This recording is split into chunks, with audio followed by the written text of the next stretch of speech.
अस्सलाम वालेकुम नाज़रीन, प्रोग्राम लास्ट आवर में मैं हूं महरीन सब्तैन। नाज़रीन, आज बात करेंगे नए साल में ट्रंप के नए यू टर्न की। जी हाँ, पहले डू मोर कहते रहे, बिल में पाकिस्तान को दहशतगर्दों की मुआवनत करने वाला मुल्क करार देते रहे, दहशतगर्दों के ठिकाने ख़त्म ना करने का इल्ज़ाम लगाते रहे। उसके बाद कहना पेमेंट्स को माली इमदाद और माली इमदाद कहकर उसको रोकने वाले भी यही थे। और उसके बाद हम साल के आखिर में देखते हैं कि ख़त लिखा जाता है और मुतालबा किया जाता है, कहा जाता है कि हमारा साथ दीजिए, अफ़गानिस्तान के मामले पर अपना किरदार अदा कीजिए। तो वहाँ पर लगता है कि शायद ताल्लुकात बेहतरी की तरफ जा रहे हैं। लेकिन उसके बाद अब ट्रंप का जो ताज़ा तरीन बयान आया जिसमें वो ये कहते हैं कि पाकिस्तान की नई क़यादत से वो मिलना चाहते हैं और ये मुलाकात इस्लामाबाद पर दहशतगर्दों को पनाह देने के इल्ज़ामात पर बात किए बगैर नहीं होगी। आखिर मामला क्या है? क्या चाहते हैं ट्रंप? क्या चाहता है अमेरिका? क्या वस मुद्दती इंतखाबात में शिकस्त ने उन्हें परेशान कर दिया है? क्या ये इलेक्शंस के लिए कोई इनका नया हरबा है या फिर कुछ और भी है? पाकिस्तान से एक बार फिर डू मोर का मुतालबा, हजीमत बार बार पाकिस्तान को ही क्यों उठानी पड़ती है? इस पर हम आज के प्रोग्राम में बात करेंगे। उसके बाद हम बात करेंगे 18वीं आईनी तरमीम की। 18वीं आईनी तरमीम पर बहुत बहस होती रही, लेकिन अब हम कुछ और बहस करेंगे, कुछ और गुफ्तगू करेंगे। पार्लियामेंट में बहस के बगैर 18वीं तरमीम की मंजूरी से मसले पैदा हुए, ये कहना है सुप्रीम कोर्ट का।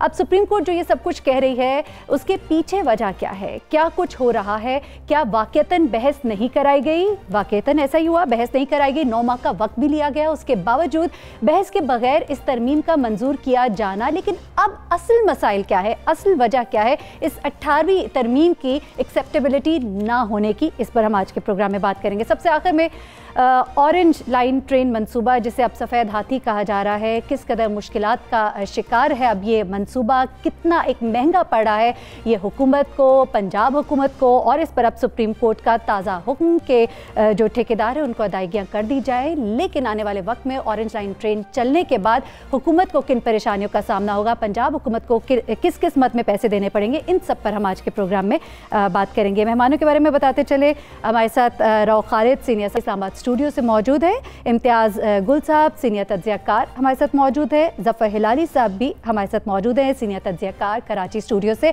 आप सबकी आमद का बहुत शुक्रिया। इम्तियाज़ गुल साहब, सबसे पहले तो आपसे आगाज़ करते हैं। जैसे कि अभी मैंने इब्तिदा में कहा कि किस किस तरह के मुतालबे पाकिस्तान से नहीं किए जाते रहे। फाइनली इमरान खान साहब को हमने देखा कि उन्होंने जो ट्वीट्स की और जिस तरह का जवाब दिया, जिस पर मुख्तलिफ तज्ज़ियाकारों ने यह भी कहा कि इस कदर सख्त रवैया नहीं रखना चाहिए था। लेकिन फिर हमने देखा कि ख़त आता है और फिर यही जो तज्ज़ियाकार हैं वो फिर कहते हैं कि देखिए अब वो लाइन पर आ गए, अब वो हमसे ही मदद मांगते हैं। यानी कि डू मोर का मुतालबा आगाज़ होता है और इख्तिताम जो होता है वो हेल्प मोर के साथ होता है। How do you see it now? Pakistan का रिएक्शन क्या होना चाहिए? देखिए महरीन, मेरा ख्याल है कि तारीख़ का पहिया एक मुकम्मल चक्कर काट चुका है और इसके साथ साथ सदर ट्रंप ने गुज़श्ता 1 साल के दौरान जितनी बातें की हैं पाकिस्तान के हवाले से और अब ताज़ा तरीन बड़ी एक खुशाइन बयान दिया है, उसने यू टर्न्स के हवाले से एक नई तारीख़ भी रकम कर दी है। पाकिस्तान में आजकल बड़ा यू टर्न का ज़िक्र होता है, लेकिन एक दुनिया की जो वाहिद सुपर पावर है उसके सदर ने अपनी पाकिस्तान के हवाले से पॉलिसी का रुख बदल कर एक बड़ा यू टर्न लिया है। लेकिन अमेरिका में इसको यू टर्न नहीं कहते हैं, बल्कि वक्त के साथ साथ दानिशमंदी के साथ अपनी पॉलिसी का धारा अपने हक में बदलने को कहते हैं। तो एक तो बात ये हो गई। दूसरी ये है कि सदर ट्रंप एक बुनियादी तौर पे गैर रिवायती और एक ताजिर जहनीत के सदर हैं और इसी वजह से अफ़गानिस्तान में जो सूरत हाल रही है, ख़ास तौर पे जो वो उन्होंने बताया कि मैंने अपने वज़ारत दिफा को तकरीबन 1500 अरब डॉलर दिए हैं 2 सालों में, तो वो तमाम मामले को अदाद शुमार के आईने में देखते हैं और उनके मुताबिक अदाद शुमार के हिसाब से ख़ास तौर पे अफ़गानिस्तान पे जो ख़र्चा हुआ है वो उनकी तवक्कुआत के मुताबिक नहीं है। तो इसीलिए 2 महीने पहले उन्होंने ज़ल्मे खलीलज़ाद को अपना खुसूसी मुआविन मुकर्रर किया मुसालहत के लिए और फिर पाकिस्तान के साथ उन्होंने पींगे बढ़ानी शुरू की और अब ये है कि उनकी ख्वाहिश है, बड़ी शदीद ख्वाहिश है कि वो पाकिस्तान के वज़ीर आज़म से भी मुलाकात करें। तो इसका लुबे लुबाब ये है कि ये सदर अफ़गानिस्तान से अपना मिशन घटाना चाहते हैं, कम अज़ कम करना चाहते हैं अमरीकी अफवाज की वहाँ पे मौजूदगी, ताकि वो अपने वोटर्स को बता सके, क्योंकि उनकी स्ट्रेंथ अमरीका के अंदर है। तो वो अपने लोगों को, अपने हल्का नयाबत को बताना चाहते हैं कि मैंने अफ़गानिस्तान से अफवाज निकालने का वादा किया था। That would again create problems for Pakistan. इस तरह से अफवाज का, अमरीकी अफवाज का वहां से इनखिला पाकिस्तान के लिए मुश्किलात की वजह बनेगा। नहीं, देखिए, उसमें फौरी तौर पे तो ये अफवाज निकलेंगी भी नहीं, और मेरा ख्याल है कि ज्यादातर तादाद भी नहीं कम करना, तादाद को कम करना, जबकि हालात वहां पे तो अभी तक खराब है, बल्कि काफी खराब है। जी, लेकिन हालात तो कुछ उसके और फैक्टर्स हैं, उसके अवामिल कुछ और हैं, और इसीलिए पाकिस्तान का मौक़िफ़ ये रहा है, जो बड़ी कामयाबी से जिसकी वकालत भी की गई है। सऊदी अरब, यूएई में, तुर्की में इस वक्त वज़ीर आज़म गए हैं, और कुछ दूसरे मुल्कों में जो वज़ीर ख़ारजा ने जहाँ जहाँ दौरे किए गुज़िश्ता दिनों, और वो मौक़िफ़ ये है कि अफ़गानिस्तान के अंदर अमन व अमान की बहाली और वहाँ पे मुसालिहत का अमल सिर्फ पाकिस्तान की ज़िम्मेदारी नहीं है, बल्कि एक मुश्तरका ज़िम्मेदारी है उन तमाम ममालिक की जो कि इस अफ़गानिस्तान के बराह रास्त हमसाया हैं, जिनके साथ उसकी सरहदें मिलती हैं। ठीक है। और मेरा ख्याल है कि डोनाल्ड ट्रंप जैसे जो ज़हीन आदमी हैं, ज़हीन बिजनेसमैन हैं, वो भी इस बात को समझ गए हैं कि पाकिस्तान इस हवाले से कोई ज़िम्मेदारी ख़ुद अपने कंधों पे नहीं उठाना चाहता, बल्कि सबको साथ लेकर चलना चाहता है। और मेरा ख्याल है कि ये कामयाब पॉलिसी रही है। और एक और बात जो सदर ट्रंप ने गुज़िश्ता रोज़ अपनी प्रेस कॉन्फ्रेंस में की बड़ी वाज़े तौर पे, और उससे बिलवास्ता तौर पे उन्होंने सहाफ़ियों को ये कहा कि जो मुल्क किसी भी मामले को, किसी भी कुव्वत को अपने लिए ख़तरा समझता है, तो वहाँ पे पेशबंदी के तौर पे प्रिएम्प्टिव स्ट्राइक या वहाँ पे अपने असर नफूज इस्तेमाल करने की कोशिश करते हैं। तो इस तरह उन्होंने काफ़ी हद तक पाकिस्तान का मौक़िफ़ भी तस्लीम कर लिया, रूस का मौक़िफ़ भी तस्लीम कर लिया। यही वजह है कि बार बार उन्हें पलट के पाकिस्तान की तरफ आना पड़ता है। अगर एक तरफ ट्रंप कोई बयानियां देते हैं तो उनकी एस्टैब्लिशमेंट एक और बयानियां देके थोड़ी सी हमारे जख्मों पे मरहम रखने की जरूर कोशिश करती है। राव खालिद साहब, हमें अब इनकार ही कर देना चाहिए, हमें उनसे नहीं मिलना चाहिए। अगर हम ऑन ग्राउंड्स देखें, पहली बात तो ये कि क्या हम ये चीज़ अफोर्ड कर सकते हैं, टू बी वेरी ऑनेस्ट और रियलिस्टिक होकर अगर हम ये बात करें। सेकेंडली, हमेशा ऐसे होता है कि अगर ट्रंप कुछ कहते हैं तो वही बात मैंने आगाज़ में की, एस्टैब्लिशमेंट उसे थोड़ा सा काम डाउन कर देती है, कभी एस्टैब्लिशमेंट कुछ कहती है तो दूसरी तरफ से कोई ना कोई बयानिया ऐसा आ जाता है, लेकिन हमेशा हजीमत हम ही उठाते हैं। कब तक? ये बात दुरुस्त है जो आपने रियलिस्टिक होने की बात की है। हमें ये अमेरिका के लैटिन अमेरिका में ये जंग नहीं हो रही, ये लैटिन अमेरिका में ये मामला नहीं चल रहे, ये हमारे खित्ते में हमारी नाक के बिल्कुल नीचे सारी चीज़ें मौजूद हैं। अफ़गानिस्तान हमारे पड़ोस में मौजूद है, अमेरिका वहाँ पे मौजूद है, ये खित्ते में जो लड़ाई है आईएसएस है या तालिबान है, वॉटेवर जो भी है, यहाँ पे सब कुछ मौजूद है। तो हम ये अफोर्ड नहीं कर सकते कि हम एक आदमी की वजह से वो कोई बात करता है, ठीक है, उसका तुर्की बतुर्की जवाब जरूर देगा, वो ट्वीट करते हैं, इमरान खान ने ट्वीट कर दी, लेकिन जो संजीदा कोशिश है वो जारी रहनी चाहिए। मेरा नहीं ख्याल कि अमेरिका के अंदर भी वो गैर संजीदा लोग मौजूद हैं। उनके जो डिफेंस सेक्रेटरी ने रिजाइन किया है वो आप पढ़े, आपको समझ आ जाती है कि क्या एक्चुअली इशू क्या है। शाम से फौजी इनखिला करने के मामले पर जी जो पूरी एस्टेब्लिशमेंट और तरह से सोच रही है। मैटिस ने लिखा है, उसने कहा कि हमें जो लोग हमसे नाराज हैं, हमारे अलाइज है, जिन्होंने साल दहाइयों से हमारे साथ खड़े रहे हैं, उनके साथ हमें गैर मुबहिम और गैर मुजलसल अंदाज में उन्हें अपनी हमायत का यकीन दिलाना चाहिए और इस अलायंस को मजबूत करना चाहिए। तो वो बिल्कुल एक डिफरेंट सोच वहां पे पाई जाती है। वो इंटरनली भी बहुत ज्यादा कन्फ्लिक्ट का शिकार है। ट्रंप का आप देखते हैं, उनका मेरा ख्याल अगर उनको संजीदा को लेता है तो बहुत ही गलत बात होगी, हम उनको इतना ज्यादा संजीदगी से लें। संजीदा ले ना ले, लेकिन राव साहब है तो वो प्रेसिडेंट, जो वो बात कहेंगे तो वो आखिर में करनी तो होगी हुकूमत को, वो परफॉर्म तो होगा, वो एक्ट तो होगा। जब ट्रंप प्रेसिडेंट नहीं थे या नहीं होंगे तो क्या हैसियत है उनकी एज स्टेट्समैन या अदरवाइज जो बाकी जो लोग पहले सदर रहे हैं। अगर ओबामा को, आप क्लिंटन को देखें या बुश को फॉर दैट मैटर, बुश इतने सियाने नहीं थे जितने बाकी दो थे, उनका एक स्टेचर है वहां पे, उनकी स्टैंडिंग है, एक पहले भी थी सदर बनने से, उसके बाद भी उनको अब भी लोग उनको कदर की निगाह से देखते हैं। इनको ना पहले देखते थे अब इन्होंने खुद अपना बेड़ा गर्क कर लिया उल्टी सीधी बातें करके, और मेरा ख्याल इनके जाने के बाद भी कोई नहीं देखेगा। ब्रेक पे जाना है, ब्रेक पे जाना है, ब्रेक से वापस आते हैं तो इस मौजू को कंटिन्यू करेंगे।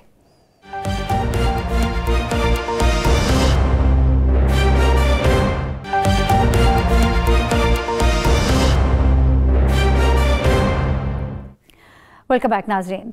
बात करते हैं 18वीं आईनी तरमीम की, जिसके ऊपर बहुत गुफ्तगू होती रही है गुज़िश्ता दिनों।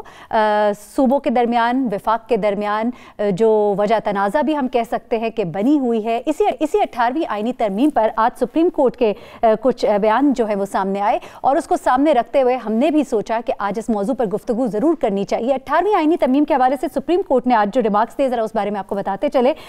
सुप्रीम कोर्ट ने यह कहा है कि पार्लियामेंट में बहस के बगैर 18वीं आईनी तरमीम की मंजूरी से मसले पैदा हुए हैं। दुनिया भर में आईनी तरमीम से पहले बहस होती है क्योंकि वो आइन की तशरीह के लिए अहम होती है। साथ ही साथ चीफ जस्टिस ने कहा कि अगर सूबों या शहर में अस्पताल बनाने की सहूलियात की फराहमी पर पाबंदी नहीं है, लोगों को तिब्बी सहूलियात अगर सूबे ना दे सके तो वफाकी हुकूमत अस्पताल तामीर करे। और फिर जब वकील रजा रब्बानी ने कहा कि ये मसला हल करने के लिए पार्लियामेंट को कहे सुप्रीम कोर्ट, तो जस्टिस एजाजुल हसन ने कहा कि 18वीं तरमीम करके पार्लियामेंट ने अब अपना काम कर दिया है। अब 18वीं तरमीम की तशरीह अदालत का काम है, ये मामला दोबारा पार्लियामेंट को नहीं भेज रहे। अब हम इस पर गुफ्तगू करेंगे कि ये मामला अब किस सिमत को जा रहा है। हमारे साथ इस वक्त माहिर कानून आफ्ताब बाजवा साहब ने भी अभी हमें ज्वाइन किया है। पहले ज़रा आफ्ताब बाजवा साहब आपकी तरफ आएंगे और ज़रा समझना चाहेंगे कि इस फैसले की क्या अहमियत है और क्या समझते हैं किस तरह का फैसला है। देखिए, जो अदालत ने आज ये करार दिया है कि इसकी तशरीह हम खुद करेंगे, क्योंकि इसमें अमेंडमेंट तो हो नहीं सकती, क्योंकि असम्बली के अंदर ना तो अपोजिशन के पास कोई 2/3 की अक्सरियत है, ना ही हुकूमत के पास है।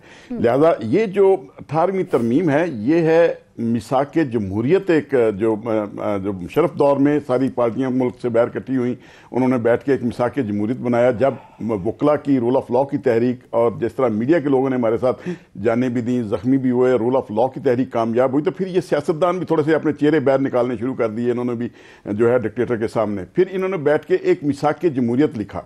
मिसाक जमहूरियत असल में वो इनके अपने ज़ाती मफादात थे सियासी पार्टियों के, उसमें मुल्क की मफादात को मद्देनज़र नहीं रखा गया।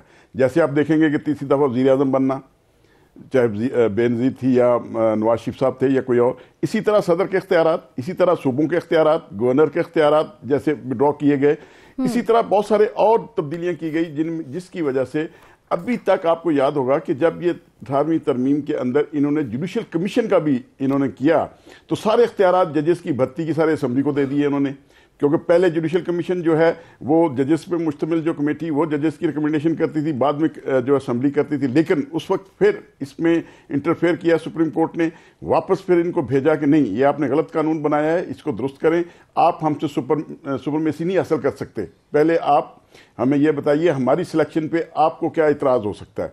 जिस पर फिर वह पार्लियामेंट्री कमीशन जो था वो उसमें तब्दीली की गई, उसमें फिर अमेंडमेंट की गई। अब ये जो सियासतदान हैं, अब इनको क्योंकि ये नज़र आ रहा है कि जो 18वीं तरमीम है उसके मुताबिक जो अख्तियारात थे, देखिए मैं इतना ज़रूर कहूँगा कि वो जो मिसाक जमहूरियत की वजह से 18वीं तरमीम मारज़ वजूद में आई, उसके ज़रिए पार्लियामान ने जमहूरियत को बर्बादी की तरफ ले गए। आपने पिछले 10 साल में देखा होगा। लेकिन बाजा साहब एक बात तो माननी पड़ेगी कि ये जो अदम मरकजियत होती है, यानी कि सूबों को इख्तियारात जो मुंतकिल करने का तरीकाकार है, और जिस तरह से पाकिस्तान का क़याम वजूद में आया, जिस तरह रियासतों ने, सूबों ने इल्हाक किया पाकिस्तान के साथ, तो वहाँ पर तो ये बेस्ट सिस्टम है, कीपिंग इन व्यू। जिस तरह अमेरिका के अंदर भी होता है, वहाँ पर भी रियासतें 15 से कितनी रियासतें अब बन चुकी हैं, 50 के करीब, तो वहाँ पर भी यही सिलसिला है, which is the best way to deliver. लेकिन जो वजह तनाज़ा है, अगर हम समझ सके, अभी तो आपने वो अदालतों के मामलात की बात की या CCI की भी अगर हम बात करें, लेकिन मोर देन दैट माली मामलात है, NFC अवार्ड के जो मामलात है, सूबों को पैसे ज्यादा दे दिए जाते हैं, विफाक के काम ज्यादा होते हैं, इंतजामी अमूर चलाने होते हैं, वो पूरे नहीं कर पाती है। डू यू थिंक कि this is one of the reason अब ये जो अस्पताल जो है वो हम नहीं चला सकते, वो मरकज चलाए, मरकज कहता है आपको पैसे दे दिए गए, ये आपका काम था, ये one of the major reason है माली जो अमूर है उनको पूरा ना कर सकना विफाक का? अब देखिए यहाँ पे जो एक बैच छिड़ गई है, नया एक झगड़ा शुरू हो गया है सूबों और वफाक के दरमियान कि जी ये काम वो करेगा या हम करेंगे, या हमारे काम पे वो मुदाखलत ना करें या हम नहीं करेंगे। इस पे आज मैं कहता हूँ कि जो सुप्रीम कोर्ट ने जिस बात का नोटिस लिया और बड़ा अच्छा जवाब रजा रब्बानी साहब को दिया कि आपने तो सियासतदानों ने, पार्लियामान ने जो करना था 18वीं तरमीम में कर चुके हैं, अब उसकी तशरीह हम करेंगे। हाँ, अब हम इसकी तशरीह करेंगे कि सूबों के पास क्या इख्तियारात हैं, क्या उन्होंने अस्पतालों को खुद चलाना है।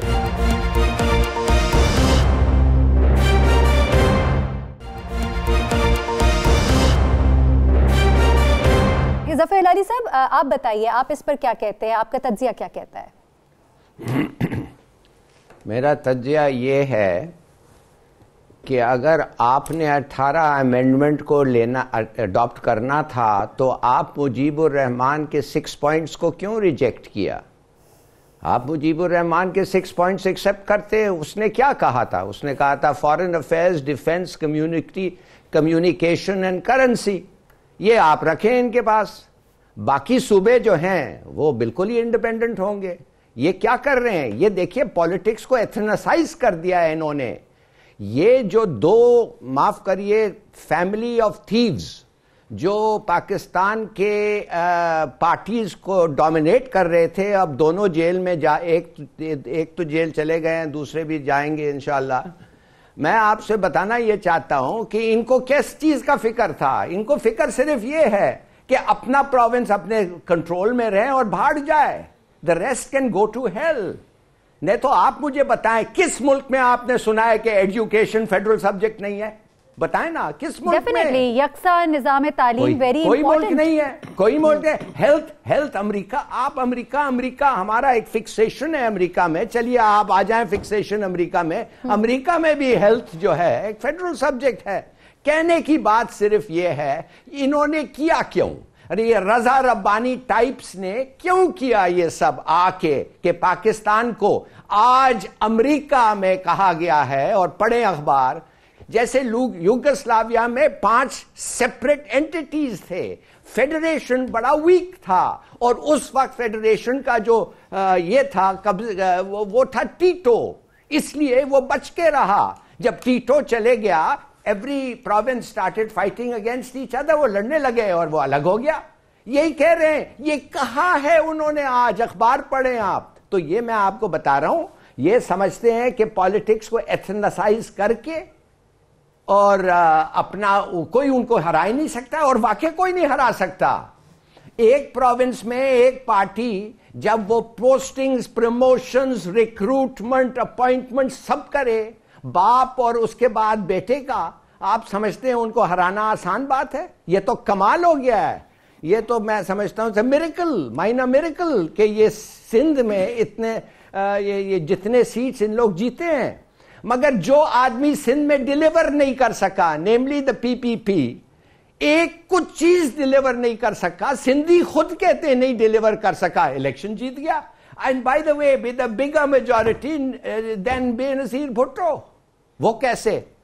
इसलिए मैं आपको बता रहा हूं, पॉलिटिक्स को एथनासाइज करके, हम लोगों को डिवाइड करके, सेंटर को वीक करके। हिलाली साहब, बड़ी अच्छी बात आपने की, क्योंकि इस मामले को और तरह से भी हल किया जा सकता है, इंतजामी उमूर में फैसिलिटेट करके भी हल किया जा सकता है। हैविंग सेड दैट, आपने बिल्कुल सही फरमाया कि तालीम की हद तक विफाक के पास हो रिस्पॉन्सिबिलिटीज। राव खालिद साहब, आप क्या कहते हैं कि तालीम की हद तक तो समझ आती है, चले CCI के हवाले से, काउंसिल ऑफ कॉमन इंटरेस्ट के मामलात में भी हम देखते हैं, ठीक है, कौमी सलामती उमूर के हवाले से मुश्किलात हो सकती हैं, चले वहां भी बात समझ आती है। लेकिन दीगर शोबों में अगर देखा जाए, जो सही ट्रिकल डाउन इफेक्ट आता है वो इसी तरह से आता है जब आप मरकज से लेकर उन इदारों को या सूबों को वो फैसिलिटेट करें ताकि वो एक कॉमन मैन को डायरेक्ट डिलीवर कर सके।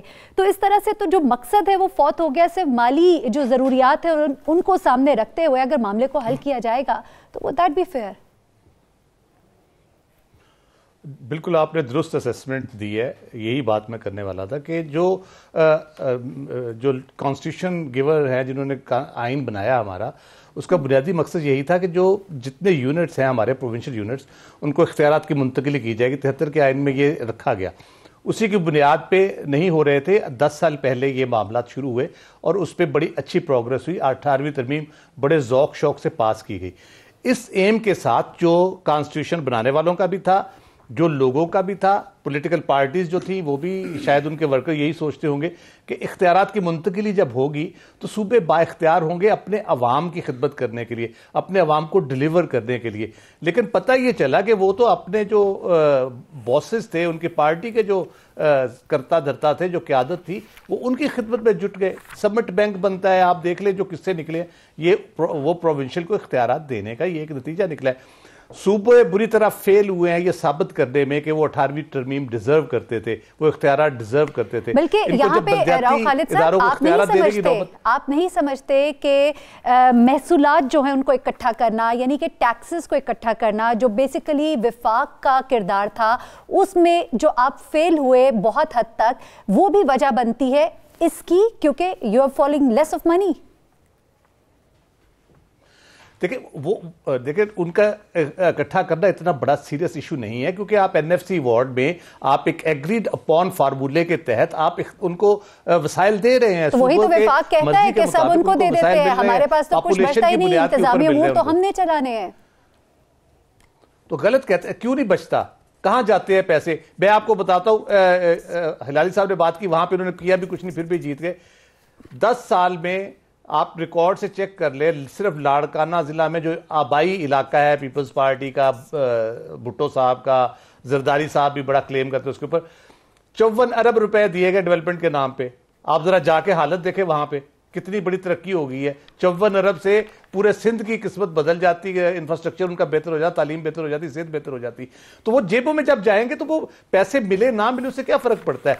पैसे उनको देख। अभी कराची पे क्या इशू आ रहा है, मरकजी हुकूमत क्या कह रही है कराची के ऊपर कि हम आपको फंड्स नहीं देंगे, आप प्रोजेक्ट दें, हम देंगे।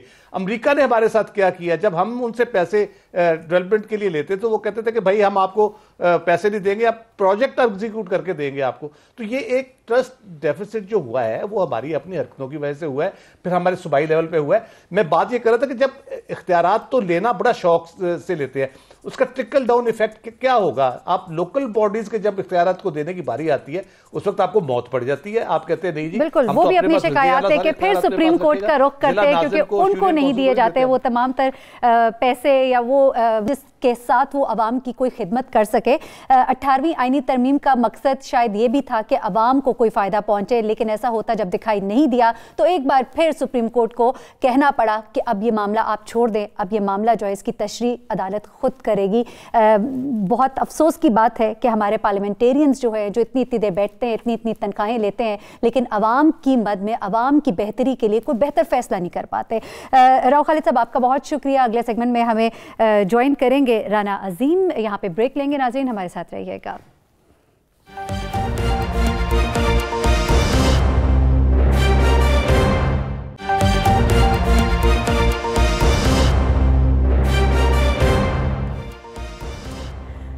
वेलकम बैक नाज़रीन। ऑरेंज लाइन ट्रेन के बारे में भी ज़रा बात कर लेते हैं। अगेन सुप्रीम कोर्ट ने नोटिस लिया हुआ है इसके ऊपर। सुप्रीम कोर्ट में इस केस की समाअत हुई और इस समाअत के जो नतीजे में जो कहा गया वो भी ज़रा आपको बता देते हैं। जहाँ चीफ जस्टिस ने तामीराती कंपनियों को पेमेंट करने का एलडीए को हुक्म दिया है, लेकिन साथ ही साथ हम देखते हैं कि ऑरेंज लाइन ट्रेन जिसके बारे में बहुत बात की जाती थी, हम समझते थे एक बहुत अच्छा मंसूबा जो है वो आ रहा है, लेकिन फिर हमने देखा उससे लोगों को मुश्किलात पेश आनी थी। गुज़िश्ता हुकूमत में हमने देखा कि वो लोग गए, सुप्रीम कोर्ट गए और उसके बाद काम में रुकावट पड़ी, काम स्लो डाउन हुआ, जिसकी वजह से मुश्किलात बढ़ी। जाहिर सी बात है, पेमेंट्स ली हुई थी चाइनीज़ कंपनी से, डेडलाइन दी गई 30 दिसंबर तक की, वो डेडलाइन भी अब ख़त्म हो गई, जिसके बाद अब हमें जुर्माना भी पड़ना शुरू हो गया है। यानी कि मुश्किलात दर मुश्किलात, और इवन अब इस ट्रेन को चलाने के बाद जो खर्चे विफाक को, पंजाब हुकूमत को उठाने पड़ेंगे, वो एक और मामला होगा। ये तमाम तर मामला क्या है, ज़रा इसको समझ लेते हैं। हमें राना अजीम साहब ने ज्वाइन किया है यहाँ पर लाहौर स्टूडियोज़ में। राना अजीम साहब, आप बड़ी नज़र रखते हैं इस मामले पर, थोड़ा समझाइएगा कि ये मामला जो है, जो ताख़ीर की वजह बनी, वो क्या था, हु इज़ रिस्पॉन्सिबल, और अब इस वक्त ये जो ट्रेन का, ये जो ऑरेंज लाइन मेट्रो ट्रेन है, ये कहाँ खड़ी है, how much is it going to cost us? बिस्मिल्लाहिर्रहमानिर्रहीम। देखिए मेहरीन, एक तो इसमें सबसे पहली बात तो ये है कि इस मुल्क के अंदर, इस पाकिस्तान के अंदर, इस शहर के अंदर इस ऑरेंज ट्रेन से ज़्यादा ज़रूरत है एक अच्छे अस्पताल की, एक अच्छे तलीमी अदारे की, एक यहाँ पर उन चीज़ों की जिसकी आवाम को ज़रूरत थी। ऑरेंज ट्रेन की अभी ज़रूरत नहीं थी। जब आपने इससे पहले मेट्रो बस चला ली और उसके बाद उन ऑरेंज ट्रेन चलाने की मैं नहीं समझता ज़रूरत महसूस हो। जिन इलाकों में आप ऑरेंज ट्रेन चला रहे हैं, आप ज़रा गौर करेंगे वो इलाके कौन से हैं।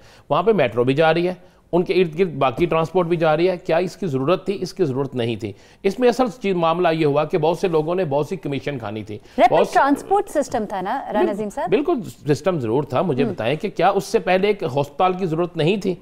सारी दुनिया में अब इस तरह की अगर ट्रांसपोर्टेशन फैसिलिटी मौजूद है तो व्हाई नॉट अस? सारी दुनिया में उनके पास वसाइल भी मौजूद हैं। भारत तक में मौजूद है। बिल्कुल, उनके पास उनके वसाइल मौजूद हैं। वहाँ के लोग टैक्स अदा करते हैं, वहाँ के लोग जो हैं वो बहुत चीज़ें बहुत कुछ देते हैं। वहाँ की हुकूमत में इतनी करप्शन नहीं है। यहाँ पे करप्शन हुई। एक तो महंगे दामों बहुत सी प्रॉपर्टियाँ खरीदी गई और उसके बाद जब प्रॉपर्टियाँ खरीदी गई उस असल प्रॉपर्टी की कीमत कुछ और थी, खरीदी किसी और कीमत में गई, पैसे किसी और लोगों को गए। आगाज यहीं से हो गया। देखिए जिस तरह 10 अरब की एक अदायगी जिसके हवाले से मैंने एक खबर भी दी थी कि एक ऐसे इलाके की 10 अरब की अदायगी की गई जहां पर 10 अरब का पूरा एरिया नहीं बनता। चले गरीबों का भला हो गया।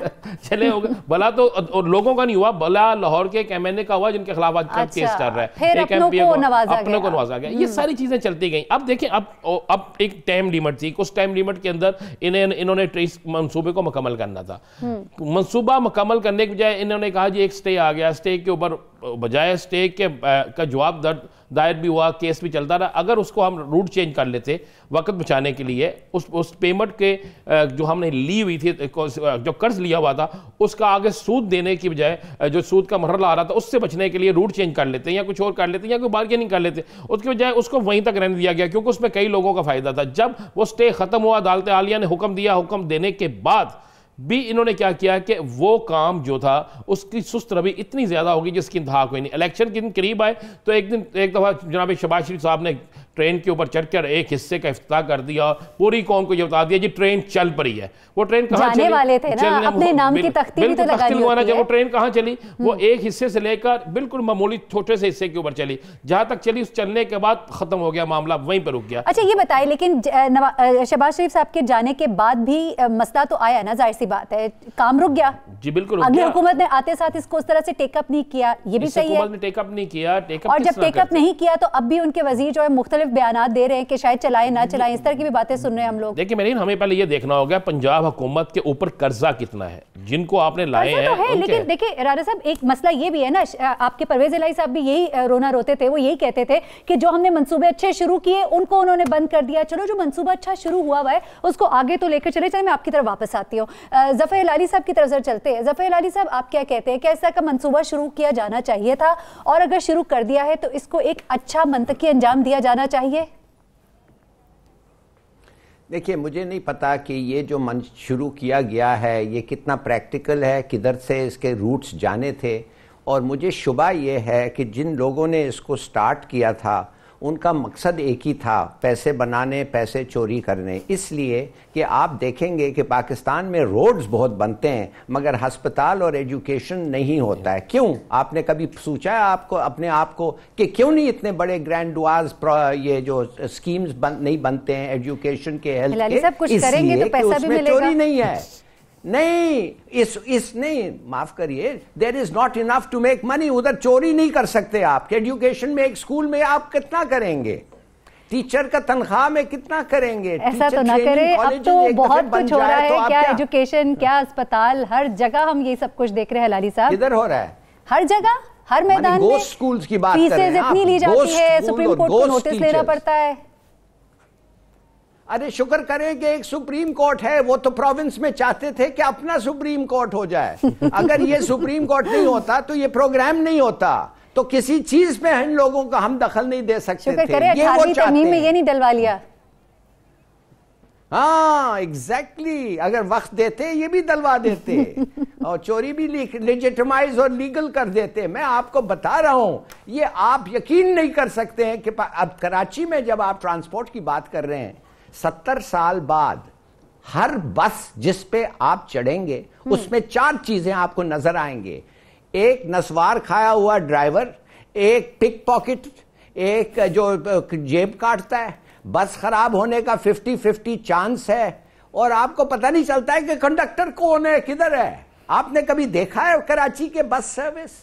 माने कि हम लोगों ने क्या गुनाह किया है कि इन गवर्नमेंट और एक सक्सेसिव गवर्नमेंट्स के हाथ में इस तरीके से हमारे साथ सलूक हो। आपने कभी सुना है किसी दुनिया में कि मेन रोड के बीच में गटर चल रहा है? सही है। अच्छा बाजवा साहब, नीचे गटर चल रहा है। ठीक है बाजवा साहब, आप क्या कहेंगे इसके ऊपर, और खास तौर पे ये जो मंसूबा है जो ताखीर का सबब बना, वजूहात आपके नजदीक क्या है? कोई कानूनी नुक्ता भी हमें बता दीजिए, कोई मामलात जो आसान होते हैं अगर कोई दिखाई देते हैं आपको। देखिए, सबसे इसमें ताखीर हुई है, उसकी सबसे बड़ा वजह गवर्नमेंट का मंसूबा था। जब गवर्नमेंट कोई भी मंसूबा बनाती है तो पहले उसका सारा सर्वे करती है। तो क्या इनको नहीं पता था कि तारीखी इमारतें जो बीच में आ रही हैं उनके लिए कानून एक मौजूद है कि हम उसको बाईपास तो नहीं कर रहे, जिसकी वजह से हाई कोर्ट ने स्टे दे दिया, काफी अर्सा तक वो स्टे चलता रहा, फिर सुप्रीम कोर्ट ने उसको हल किया। लेकिन मैडम, मैं एक जरूर बात कहूंगा, कोई भी मंसूबा बनाना हो तो लोगों का हमेशा रहन सहन, मुल्की हालात को देख के बनाया जाता है। क्या ऐसे मंसूबे ऐसे मुल्क के लिए बनाए जा सकते हैं? अगर मैं एक 5 मरले के घर में रहने वाला हूं, मुझे 5 कनाल का घर चलाने के लिए दे दे तो मैं चला लूंगा? नामुमकिन है मेरे लिए। लिहाजा ऐसे मंसूबे जो आम गरीब मुल्कों के लिए बनते हैं वो बनाने चाहिए थे। ये तो मंसूबे वो बना रहे हैं जैसे हम यूरोप के अमीर तरीन मुल्क हैं, दुनिया के अमीर तरीन मुल्क हैं। ऐसे मंसूबे नहीं बनाने चाहिए थे। हमें अपनी आवाम को देखना है, अपने घर को देखना है, अपने मुल्क को देखना है, हमारी मईशत क्या है इस वक्त, हमारा जो है इस वक्त मुल्क के हालात क्या हैं। ये राना साहब ने बिल्कुल खूबसूरत बात कही कि ये जो कर्जे लेते हैं ये कर्जे अपने लिए लेते रहे। मोहतरमा, आपके प्रोग्राम में हलाली साहब भी बैठे, बात करता जा रहा हूं, ये बहुत बड़ी अनकरीब आने वाले दिनों में एक साजिश सामने आएगी कि इस मुल्क को जो कर्जे लिए गए, इन पार्लियामेंटेरियंस ने, करप्ट पार्लियामेंटेरियंस ने अपने लिए वो कर्जे लिए थे, अपनी जात पे खर्च किए, अपने लिए इसमें हिस्से बांटते रहे, सब कुछ करते रहे, मुल्क को ग्रे लिस्ट में ले में कहा जा रहा है ना कि वो जितने कर्जे आए वो लॉन्चों में और बोरियों में बंद होके वो सब बाहर चले गए, इसीलिए तो हम मकरूज के मकरूज रह गए, हमने कुछ किया ही नहीं। राना साहब, क्योंकि प्रोग्राम का वक्त मुख्तसर है, आप जरूर ये बता दीजिएगा। जी आफ्ताब साहब, आप कुछ कहना चाह रहे, कह दीजिए। जी, मैं ये कहना चाहता था कि अभी ये ग्रे लिस्ट में ले गए हैं हमें पार्लियामान, उसके बाद इन्होंने ब्लैक लिस्ट में ले जाना था, फिर हमें एक्ट में रोल बैक करना पड़ जाना था। कहां पे ले जाते हमें? ये शुक्र अल्हम्दुलिल्लाह अदारों को होश आई है, उन्होंने को देखा है और उन्होंने को काम शुरू किए हैं। और मैं कहता हूं कि पाकिस्तान की तारीख में पहला वक्त है कि पूरे अदारे एक प्लेटफॉर्म पाकिस्तान की तरक्की के लिए काम कर रहे हैं। डेफिनेट, आपने ठीक कहा कि वाकईतन वो मंसूबे पहले हमें शुरू करने चाहिए थे जो बेसिक नेसेसिटीज से मुताल्लिक है, लेकिन चलिए अब तो शुरू कर दिया ना। आप बताइए राना साहब, अब शुरू हो गया काम, अब इसके बाद फ्यूचर क्या है इसका? क्योंकि अगर हम अपने ऊपर चढ़ता हुआ कर्जा देखते हैं, उसकी अदायगियां देखते हैं, आने वाले वक्त में ऑपरेशनल होने के बाद भी जब ये ट्रेन चल भी पड़ेगी तब भी हुकूमत को इसका बहुत सा बोझ उठाना पड़ेगा, तो क्या इसका फ्यूचर है और फर्दर क्या रिस्पॉन्सिबिलिटी सुप्रीम कोर्ट ने ली है? हाल ही हुकूमत का उठाना पड़ेगा मुझे। उसमें अगर 3 लाख लोग सफर करेंगे तो 19 करोड़ या 20 करोड़ या 30-21 करोड़ आवाम को उसका खर्चा उठाना पड़ेगा। हुकूमत हमसे ही लेगी ना, हमसे लेगी ना, अपने हिस्से तो लेगी ना। नवाज शरीफ ने लेके जाना, ना शहबाज शरीफ ने, ना बुज़दार साहब ने, ना किसी और ने। ये आने पीटीआई की हुकूमत पर एक बहुत बड़ा बोझ होगा। देखें, इसमें अगर ये बनाना ही है, अब चूंकि बनाना पड़ेगा, अगर आप बनाना पा रहे हैं तो फिर इसके लिए बिल्कुल ये करना चाहिए कि वो चीजें जो तय की गई थी पहले कि जनाब इसका किराया 25 रुपए होगा या 30 रुपए होगा, उसकी बजाय 50 रुपए किराया लें, ताकि उसमें फिर वही सफर करे जो बर्दाश्त कर सकता है। अगर ये मजे लेने हैं, तो मेट्रो बस की जब बात हुई थी, उन्होंने कहा हर स्टॉप पे 50 रुपए, तो लोगों ने कितनी लोगों की चीखें निकल गई। तो फिर मुझे बताएं, वो सफर करने वालों के लिए बनाया गया वो मकसद तो पूरा ना हुआ ना। मकसद पूरा नहीं हुआ तो क्या करें? पूरी कौम को ज़िबा कर दें, पूरी कौम को ज़िबा करके उसके आगे डाल दिया जाए कि जनाब पूरी कौम जो है इसका हमाजा भुगते, इसकी बेचें, इसकी फरोख्त करें, मियां नवाज शरीफ की जायदाद फरोख्त करें, जिन लोगों ने कमीशन ली थी वो पैसा इसमें डालें, इनका लोगों को जो कर्जा है वो वहां से निकालें। इस पर हमें चाहिए, हमारे जो इदारे उसको काम करना चाहिए। इसकी सजा पूरी कौम को क्यों दे रहे हैं? मुझे बताएं ना, आप जरा चल के उस रूट का जायजा लें, वहां पर गंदगी है, वहां पर 24 घंटे जो है वो धुंध रहता है, मट्टी जो है उड़ती रहती है, लोग काम के काबिल नहीं रहे, कई घरों को बेघर कर दिया गया, अरबों रुपए कमा लिए गए। जिन लोगों ने कमाए उनकी जेबों से पैसा निकाला जाए, उनकी जायदादें बेचकर इसका कर्जा दिया जाए, इसका सूद दिया जाए, फिर जाके आप आवाम को वो दे। बाजवा साहब बिल्कुल दुरुस्त कहा कि आप एक आदमी का नाम लें, एक आदमी का नाम ले जो इस वक्त जेल में है इसलिए कि इनकम टैक्स नहीं दिया है। एक आदमी का नाम लेके बता दें मुझे। बिल्कुल इसी तरह, बिल्कुल ठीक कह रहे हैं। और हलाली साहब आप बिल्कुल दुरुस्त कह रहे हैं। हम यही तो कह रहे हैं कि जिन लोगों ने ये सब कुछ किया है उनसे पैसे लिए जाने चाहिए। क्यों नहीं तफ्तीश हो रही कि इतना पैसा कहां पे गया? ये कर्ज जो मुल्क के लिए लिया गया था जाती जेबों में क्यों गया है? इस चीज को पूछना चाहिए। हम इस पे रोना रो रहे हैं कि इसको बन जाना चाहिए, बनना चाहिए। हम कहते हैं बनना चाहिए, मगर बनना जिस मकसद के लिए बनाया जा रहा था, क्या हम उसके मुतहम्मिल हैं? क्या हम में पहले फर्ज क्या था? हम पहले क्या तो चीज हिलाली साहब हम मुतहम्मिल नहीं है तो फिर अब क्या करें? नहीं, कहने की बात क्या करें? माय गॉड, आप मुझे ये मुल्क दें, मैं बताता हूं आपको क्या नहीं कर सकते हैं। हर चीज कर सकते हैं। अब ये लोगों को भेज रहे हैं बड़े बड़े घरों के बाहर, कह रहे हैं कि आपने टैक्स दिया है कि नहीं। माय गॉड, अभी शुरू किया है 70 साल बाद कि घर से जाके पूछ रहे हैं। Look at that. I mean, for God sake, ये कहते हैं कि ये कंट्री जो है इसका बड़ा प्रॉस्पेक्ट्स है, फ्यूचर है। ये है फ्यूचर कि आप बड़े घर के बाहर जाके खड़े होके कहते हैं कि आपने टैक्स दिया है कि नहीं। मैं तो ठहरा हूं जब मेरे घर आएंगे वो। हिलाली साहब, वो इमरान खान साहब भी कहते थे ना कि मुझे हुकूमत दें फिर मैं बताता हूं, लेकिन जब हुकूमत दी तो उन्होंने कहा हमें समझ आ गई मामलात इतने खराब है, अब संभाले ही नहीं जा रहे। इमरान खान साहब के बारे में मैं सिर्फ ये कहूंगा कि मैंने एक ट्वीट पे लिखा था कि उनके पॉलिटिकल अपॉइंटमेंट्स देखने के बाद मैं समझता हूं कि एक रोमन एम्परर था कैलिगुला, वो एम्परर ने अपने घोड़े को नॉमिनेट किया था एज सेनेटर। इनके तो अपॉइंटमेंट्स उस किस्म के हैं, ऑफ दैट क्वालिटी। ये क्या कर सकेंगे अगर यही लोग इनके साथ जो हैं? माय गॉड, वाउडा और ये और वो, आई मीन यू नो, कितना टैलेंट है इस मुल्क में भाई। ठीक है, कम है टैलेंट? नहीं। ईमानदार लोग कम है? नो। क्वालिफाइड लोग कम है? नो। अगर कम है, बाहर है कोई, मैं कहता हूं गोरा चमड़ा ले आओ, अच्छा मशवरा देगा, मगर कुछ करो। चलिए ठीक है। आप बाजवा साहब, आपकी भी लास्ट कमेंट। सुप्रीम कोर्ट की जिम्मेदारी लेने के बाद क्या मामला हल हो जाएगा? कोई बेहतरी आ जाएगी? Anything you want to comment? जी बिल्कुल, सुप्रीम कोर्ट को जिस तरह वो नोटिस ले रही है, बहुत सारे मामलात में बहुत सारी बेहतरियां आ रही हैं और आने वाले वक्तों में भी बहुत सारी बेहतरियां आएंगी। और मैं समझता हूं कि एक कमेटी हर डिस्ट्रिक्ट लेवल पे डीपीओ और सेशन जज और स्पेशल ब्रांच के बंदे की बना देनी चाहिए, ताकि वो लोगों की 85 से लेकर अब तक की जितनी प्रॉपर्टियां हैं उनके मुतल्लिक निशानदही करे और टैक्स वगैरह वसूल करने का एक निज़ाम जो है वो बेहतर हो सके। ठीक है, प्रोग्राम का वक्त भी खत्म हो गया। अली साहब आपका, राना नजीम साहब आपका, आफ्ताब बाजवा साहब आप सबका बहुत शुक्रिया प्रोग्राम में शिरकत के लिए। इंशाल्लाह अगले हफ्ते आपसे फिर मुलाकात होगी। मुझे महरीन सत्तैन को इजाजत दीजिएगा। अपनी दुआ में हमें भी याद रखिएगा। अल्लाह हाफिज।